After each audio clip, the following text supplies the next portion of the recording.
Hi, welcome to the Olly YouTube channel. Today we are timing a VW 1.6 liter diesel engine. This is applicable for all naturally aspirated and turbo diesel 1.6 liter engines, and I'm sure it's a close analog to any mechanical 1.9 liter engines. I'm going to show you the tools I'm about to use real quick and then provide an overview breakdown of my process. Then we're going to actually time the motor, and I'll show you a step-by-step process of how I do that. Off we go. For this process, you're going to need the following: a tensioner pulley and timing belt. This is your tensioner pulley. This is the stud that is normally in the engine. I use the stud like a bolt in that it's easier to take the tensioner pulley on and off with a bolt than it is to try to get it off of a stud. If your stud is still in the engine, then you're going to want to remove it either by using two nuts on it or something similar, because usually it won't fit with the engine. My timing belt is already on the engine. I left it on while doing a partial teardown. You're going to want to remove your transmission timing cap. This comes from right there.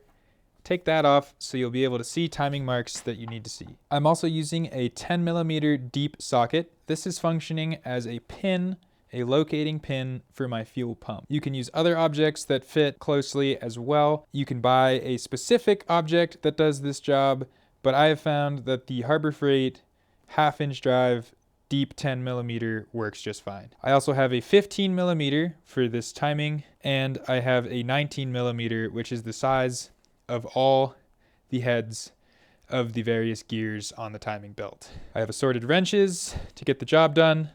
I like using this 1/2-inch drive impact, mini impact, to tighten some of the bolts and loosen them. Keeps things from spinning while applying torque for the most part. As a general overview of how this process works, we are trying to set the timing between the bottom of the engine, the pistons, crank, etc., the fuel pump, what injects fuel at the correct time, and the camshaft, which obviously moves your valves.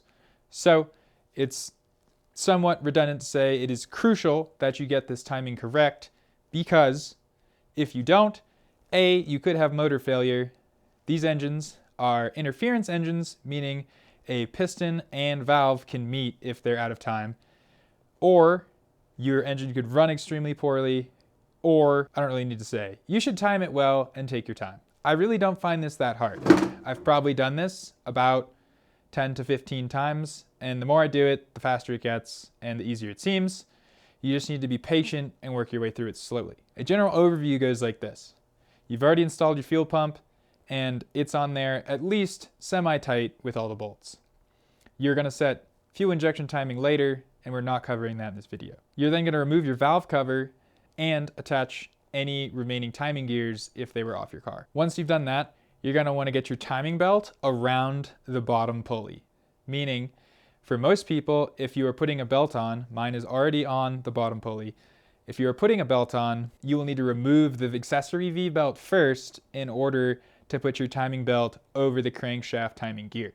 Once it's over, you can put that V-belt back on. Once our belt is on the crankshaft timing gear, we're then going to set timing reference points on all our other pieces. So the fuel pump has reference points. We will use that 10mm socket as our reference pin. The camshaft has reference points, which is the slot on the driver's side of the car that we will use our flat file and feeler gauges to locate. And the bottom of the engine has timing marks on the flywheel, which align with the transmission. We're going to get each piece of this 3-part puzzle into its top dead center condition, meaning for cylinder number 1 at top dead center, everything will be in time with it. Once each part is at top dead center and held in place, we'll then put the belt on. Once the belt is on, you want to add tension to the system first, and then as a very last thing, you tighten the camshaft timing gear. We tighten this gear last because it is essentially a referenced freewheel, and it allows tension to be taken out of the system without moving the camshaft. Off we go. So my fuel pump is tightened and in place. My camshaft gear is still only just a little bit less than finger tight, so it's spinning freely. My tensioner is yet to be installed, and I need to take my valve cover off stat in order to be able to do this. So I take that off, go ahead and take your oil deflection cover off, and if you don't have one, you should get one. They're cheap and they keep your engine from spitting oil everywhere. We need to go ahead and install this guy. As mentioned before, I'm using this stud like a screw because if not, there's not a whole lot of clearance in here, even when you don't have fuel hoses running right there. And it's not enough clearance to take the pulley off. First, let's focus on the fuel pump. It is by far the easiest. So right now, your fuel pump should look and feel kind of like this. There should be a built-in resistance, and then it should kick through by itself. That's because of the spring tension inside. On the back of this wheel right here, which I didn't know for the longest time, there's a timing mark. And right here is also a timing mark, this divot. So you want to turn your wheel until you find the divot. It's right there. Now, it is a little bit hard to spot because it looks a little wonky. It's literally cut into the side of this tooth right here, but it's there, it's real. To show you what the timing mark looks like, it's right here on this tooth. See that? It's not much, but it's just a little detent, and that tells you whether you're 180 degrees off or not. We got light on the subject and we're back at it. Here's our 10mm pin. You go ahead and insert it through this hole. You'll notice on the back side of this plate there is a corresponding hole, but you will need to twist this until this pin can find its way home. Did you see that? Now it's held in place, secured on both sides. That concludes setting up the pump. Pump timing out of all these components is the least crucial when it comes to the belt itself because you will ultimately set plunger timing later. Next, let's set up our camshaft. So for starters, my pulley is on here, only finger tight. As you turn it this way, it tends to tighten itself. But here you go. Nice and loose and free to move. Now, my camshaft is also at top dead center position already. I know this because if you look at these first two cam lobes, and these are the only two you need to look at, the lobes on the cams are pointing up, is the way I have learned to intuit it. So you can see the flat points on these two cams are at the top. That's all you need to know. If these two are in any other position but this position right here, you're not at top dead center. Continue turning the camshaft until you hit top dead center. Another view of these two lobes, see how this point is pointed up and the flat face on it comes to a point at the top, and this flat face on the other side comes to a point at the top. Top dead center timing on our camshaft in an approximate sense. We are now at the other end of the head. You can see there's a slot inside the end of the camshaft that approximately lines up with this smooth surface of the cylinder head. That is not an accident. VW made it like that so you can set reference timing. What I'm going to use this file for after I clean it is going to be to align that groove with the cylinder head surface. And I do that by slotting this file into the groove once it's close. Right now you can see that this cam is a teeny bit off of top dead center. Looks like 10 thousandths or so. You can tell because the file won't just enter into it. That means this is twisted a bit that way in respect to this surface. This is where the really big wrench comes in handy. Previously, to set this, I would tighten the nut enough to give the pulley some power over the assembly and use that to adjust this part. But a really big wrench is great too because it fits over the cam lobes. So you need to find one that's pointed up. Honestly, using number 1 is a good idea. It's important to be careful doing this because you are putting a huge wrench on the internals of your engine. But in that same vein, it's totally fine. Just wipe your wrench off before using it. So now I'm going to use this to pull the whole assembly around just like that. Okay. Now, there's still a little bit of play. You can maybe see there's a teeny tiny gap right here. That teeny tiny gap we're about to measure with our feeler gauges. It's important to clean your feeler gauges so they don't get your engine dirty. Now, if I recall correctly, I think this gap is about 6 thousandths, so I'm going to go ahead and try that first. To use a feeler gauge, you merely have to quote-unquote feel under whatever it is. I need to bottom this out some more. Once your file fits, in order to use this system of feeler gauges plus file, I'm going to need to make sure my cam is all the way one way or the other, and then measure the gap on the opposing side. This essentially is taking out any rotational tolerance whatsoever that could affect our timing once we get this to fit. So that was a 6 thousandths feeler gauge. And I think 6 thousandths or smaller is what we're going to want. Try 5. I think 5 might be better than 6. We'll try 4. 4 is a little too clean, so we're going to go with 5. Again, I think I've used 6 in the past, but I couldn't tell you why. Okay, so our gap on this side is approximately 5 thousandths. 0.005 inches or 0.127 millimeters. Now, to have this camshaft sit dead center, what we're going to do is put a feeler gauge that's half the total thickness it's off under one side. So here is a 0.025 inch feeler gauge, which is half of 5 thousandths. We're going for, so you're going to want to pull that feeler gauge out of its stack, which is for sure a touch inconvenient, but makes everything go all the more smoother. So here's my 25 thou feeler gauge. A word of caution, you and whatever device you use to locate this may or may not use the same shim. Do not grab a 25 thousandths feeler gauge and a random file and expect it to center it perfectly.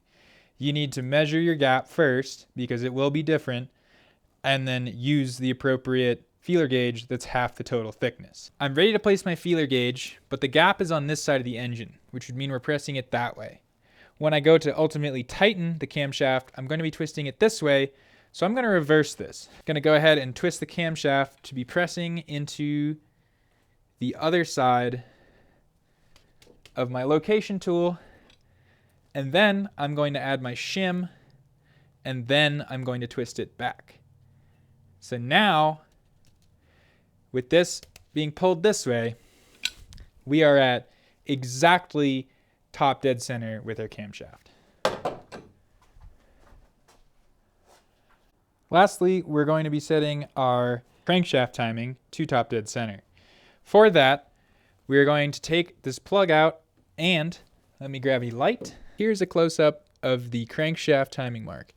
This is on the bell housing of the transmission, but you can see right here is a pointer-like triangle protrusion that points out towards this flywheel. Now, the flywheel right now is out of alignment. I need to set it up. I'm going to show you how to do that. Having a friend for this process to help you along makes it way easier, I will say. There are 2 points at which you want one. This is one of them. I am going to use a different technique instead of having a friend. You could have your friend turn the crankshaft for you while you sight. Turning the crankshaft yourself and sighting is pretty tough guess and check. And I do know in this instance that it's close, but I'm not sure how close. So I have the car jacked up just enough that one wheel is off the ground. And I'm going to stick the transmission into first gear. What this means is, with this open diff front end, with one tire on the ground and one tire off the ground, the effect of turning this tire should be spinning the bottom of the engine. And there it goes. Now, I have used this technique previously, and I thought it was more coarse than it is.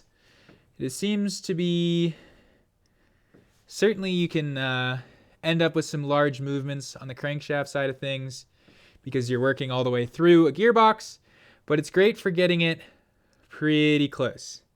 And so right now, I'm almost on it, and I'm gonna go ahead and mess it up a little bit so I can show you. Using this pick as a pointer, right here that I'm dragging the pick through is the timing mark on the flywheel. It should be quite literally machined into the metal, nothing more, nothing less. And then here, right there, is the timing mark on the transmission housing, the tip being right there. So I'm about to align this mark with this mark using the tire. And right now I am turning the wheel forwards, which is giving us forwards engine movement. And you can see I'm trying to apply force very gently, but it is still kind of tricky to get precise. And you do want to be precise here. This is, I find, getting quite literally as low as you can. Right now my nose is touching the fender of the car, and I'm sighting as low as possible.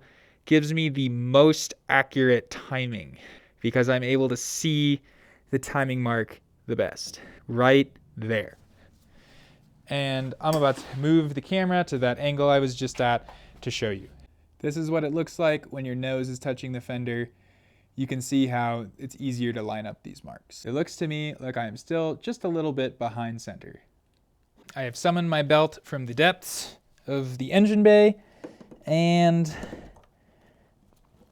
we are now putting the tensioner back in place because it was under the tensioner. If you're confused how this is a tensioner, it is a static tensioner, and it works by this bolt making it oscillate. So depending on how you tighten it, it moves it closer and or further from the center of where you're trying to be. And I still need the other, there we go. So you want your belt to be coming up through the center of everything as you start. Right now it's around my crank pulley and my crank pulley only. So I'm gonna go ahead and get this tensioner finger tight, not even finger tight, and I'm gonna push it like that away from where I'm trying to sling the belt. That way it's in its less tense position. If your tensioner is over here in this position, you're gonna have a bad time because it's too tight. Additionally, it's worth mentioning this side of your tensioner that protrudes more is the side that goes against your engine. If you try to use this side, the pulley won't turn and it'll bind and things will break. Pretty easy. I put a few shims on mine to just keep the belt more aligned. You don't need to do this, nor do I know if that's considered proper procedure, but I like when the belt is as centered as possible on the whole system, and that's what I've done to do that. Okay, what you'll find, and what I've found from doing this many, many times, is if you pull on this belt one way or the other, the engine can and will spin a little bit. The engine meaning the crankshaft. And when you're putting it over these next pulleys, you'll find you're kind of pulling on it. So it's pretty annoying, but you need to keep both sides of this belt in the same amount of tension as possible. I have set the car down lightly on that tire that was raised, and it is still in gear. So in theory, our bottom end can't move much, but it can still move some because of all the gear meshing that has to happen between the tire and the crankshaft. Another place where having a second hand is nice, you can have your friend keep tension on one side of the belt while you fiddle with the other. Because I don't have any friends, here I am, I'm gonna do it and do my best. What you'll also find is if you don't keep sufficient tension on it, when you go to put it around your fuel pump, what happens instead is it starts skipping teeth down on the crankshaft. This basically ruins the point of aligning it. The other thing I have noticed is that, and I will take it out in a minute, is that my fuel pump timing pin and fuel pump in general, the way this wheel is mounted, doesn't quite line up with when the pin is in. I find I'm about a quarter of a tooth off between the crankshaft and here. Now, this could be for a variety of reasons. I do have an aftermarket stainless steel auxiliary pulley, which could be very slightly wrong in diameter, which might make the distance between the crankshaft and this cog very slightly wrong. Regardless, you time the pump later anyways with respect to everything else in its own accord. You do injection timing. So right now we're just setting coarse injection timing. Okay, so at least for me, I have this weird problem with the fuel pump being a teeny bit off. You might also experience this problem, who knows. But we're gonna go ahead and start with it a little lower than usual. There it is, we're in position now.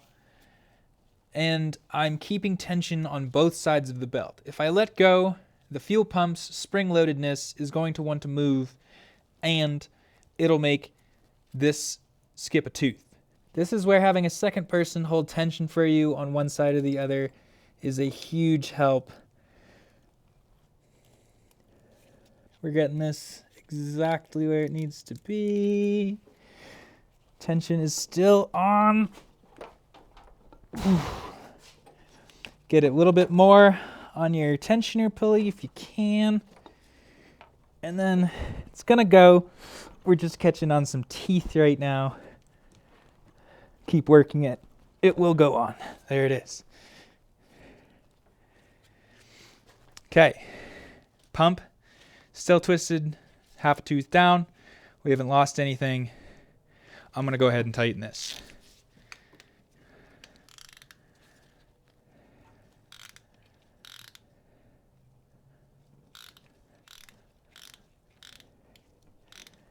If your belt isn't quite centered, don't tweak too hard. It will center itself once the engine starts. So my belt is tight. My camshaft is still loose. Please still be loose. Okay, it's not that loose. Oh God.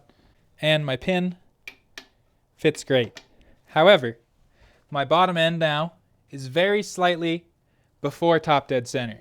So what I'm going to do is remove this pin, which will not fit once I correct for it. And we will accept that our pump is going to be ever so slightly advanced. This pulley is going to be a little bit ahead of the rest of the engine's top dead center reference point. So long as we know that, it's okay. This pump as a whole can be rotated quite a few degrees. And when I go to move this engine right now, we'll see just how far this turns, and then I'll show you how much the pump is able to move, and you'll understand that's completely fine. It's worth noting the camshaft is still not timed with the rest of the engine because we have yet to tighten this. So pump is still, right now it's perfectly aligned, but we're about to perfectly align it very slightly. So long as I'm turning this way, I can use this pump bolt to spin the whole assembly because I'm tightening the bolt. If you try to spin it the other way, you might just loosen your pump gear, which is no good. So now I am sighting over here and very carefully applying pressure. And right about there looks pretty good. So you can see I really didn't move it much away from that aligned position. And I am sighting from the fender, and it is spot on. I'll show you. See that? My belt is tight, everything is almost set, and my bottom end timing is right on the money. Now, if we jump over to pump timing, and I shine this light for you, you can see the pin didn't quite fit, but my timing mark is still just about right on the money. So we are good to go and finish off this timing installation. But certainly not least is our camshaft. This nut is still loose. This baby still is not in time with anything else. I'm pulling out Mega Wrench once more. Remember, my shim is on this side. I'm going to go ahead and, just in case any weirdness happened while we were in there fooling around, I'm going to go ahead and take this and push it into our shim pack once again. So look at that. I actually did get part of a turn, maybe 1/180th of a turn on the camshaft. Now it's at the right place. And I'm going to go ahead and start tightening. Now what's somewhat key is that while you're tightening this, you do not want the rest of the engine to turn. If that happens, then you'll have to start over and reestablish your bottom end timing mark. So we're finally getting there, and now it's getting tight. As it starts to get actually tight is when you're at risk of moving everything. This is now snug. So I might even go ahead and snug it a bit more, snug it a bit more, snug it a bit more, and I'm holding this other gear to keep everything in place. If you're gonna do this the expensive way, you would buy a timing kit and there'd be a camshaft holder. I find that's kind of just a lot of extra nonsense. Our camshaft sprocket holder, excuse me. So our camshaft is located here, and the rest of the engine is still, yes, at top dead center. And so now all that's left to do is tighten this bolt without fucking anything up. I know you can do that, and so can I. So here we go. We're tightening, tightening, tightening. I'm just opposing with the grip of my hand. And then once this starts to want to turn, that's a good place. That means that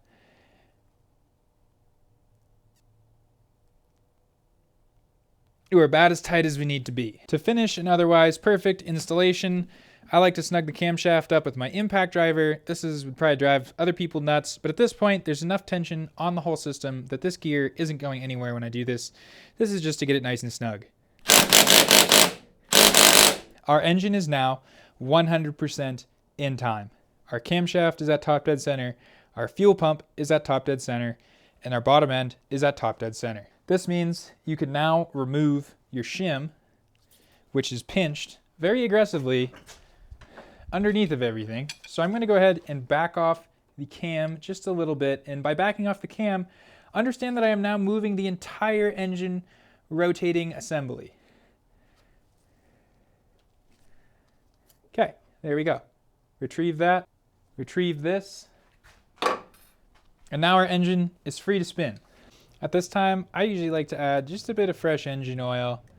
This is the old 5W40 to my camshaft. My head's been off the car, everything's been dry. Doesn't hurt to add a little oil in here to help everything when I eventually go and start it. So now it's time to check your homework. I like to do 1 full cam rotation, which is 2 full bottom end rotations, and 1 full fuel pump rotation.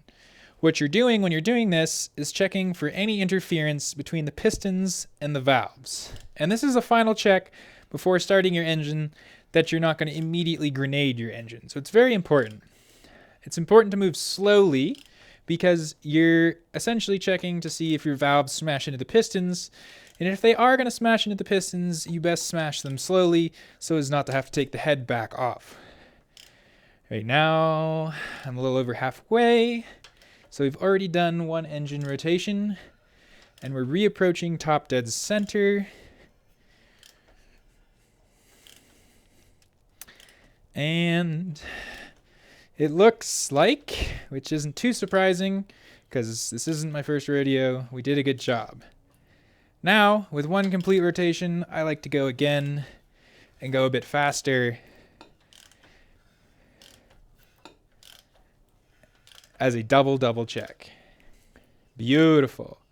And as a nice tweaky finish, you can leave your engine perfectly at top dead center for when you start it. It's a good time to put your valve cover on, protect all that hard work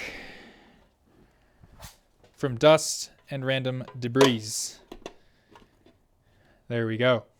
This engine, if everything was connected, would be 100% ready to fire up. This is the Oliver Fetter YouTube channel where I deep dive on VW 1.6s and more. Thank you so much for watching. I very much appreciate you. Hope you have a good day.